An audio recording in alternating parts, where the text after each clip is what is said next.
The most destructive result of endogenic movement is earthquake. इसकी वजह से हर साल बहुत नुकसान होता है। अर्थक्वेक क्या है और ये कैसे फॉर्म होता है? देखो, हमारा अर्थ बना है inner solid core, outer molten core, semi molten mantle और सॉलिड थिन आउटर लेयर जिसे हम क्रस्ट कहते हैं। क्रस्ट एक कंटिन्यूअस लेयर नहीं है, ये बना है बहुत सारे लिथोस्फेरिक प्लेट से। ये लिथोस्फेरिक प्लेट्स लगातार मूव करती रहती हैं, कभी वो एक दूसरे की तरफ सरक रही होती हैं, कभी वो एक दूसरे से दूर जा रही होती हैं।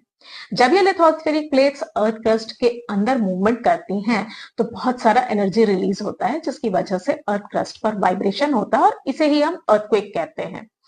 अर्थ के अंदर जहां से एनर्जी रिलीज होती है उसे कहते हैं फोकस, और एनर्जी यहां से रिलीज होने के बाद वेव्स के रूप में ट्रेवल करती है, जिसे हम सेस्मिक वेव्स कहते हैं। ये वेव्स दो तरह की होती हैं, सेकेंडरी वेव्स और प्राइमरी वेव्स। प्राइमरी वेव्स अर्थ की सॉलिड और लिक्विड दोनों लेयर से ट्रेवल कर सकती हैं और ये बहुत फास्ट होती हैं। सेकेंडरी वेव्स अर्थ की सिर्फ सॉलिड लेयर से पास कर सकती हैं और ये स्लो होती हैं। जब ये वेव्स सरफेस पर पहुंचती हैं तो जिस पॉइंट पर पहुंचती हैं उसे कहते हैं एपिसेंटर, और फिर उसके चारों तरफ ये वेव्स के रूप में ही ट्रेवल करती हैं क्रस्ट पर, तब इसे कहते हैं सरफेस वेव्स। अर्थक्वेक को नापने वाले इंस्ट्रूमेंट को सिस्मोग्राफ कहते हैं, और अर्थक्वेक का नापने का जो यूनिट होता है वो होता है रिक्टर स्केल।